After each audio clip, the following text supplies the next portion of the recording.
tunawafuata wananchi kuhakikisha kwamba hizi hati zinapatikana. Na leo mtaona ni watu wengi watapata hati.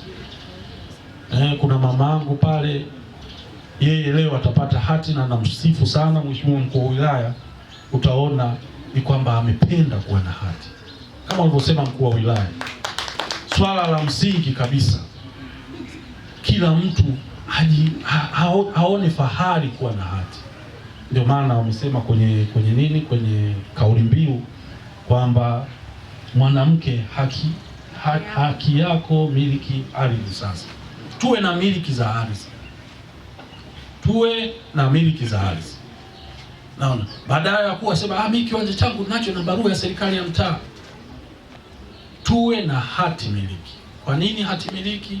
Ukiwa na hati miliki unakuwa na miliki salama.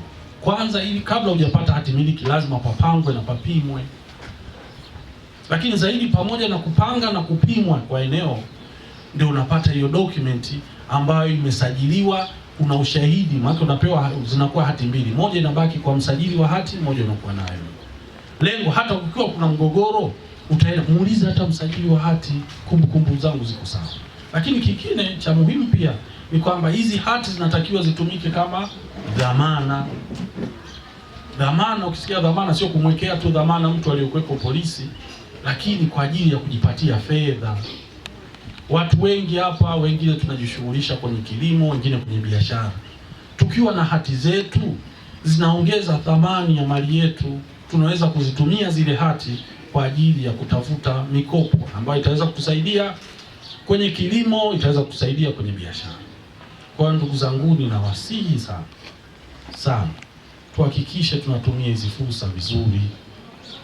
Hii fursa za kuwa karibu na afisa mpango miji wa mkoa, mpima wa mkoa,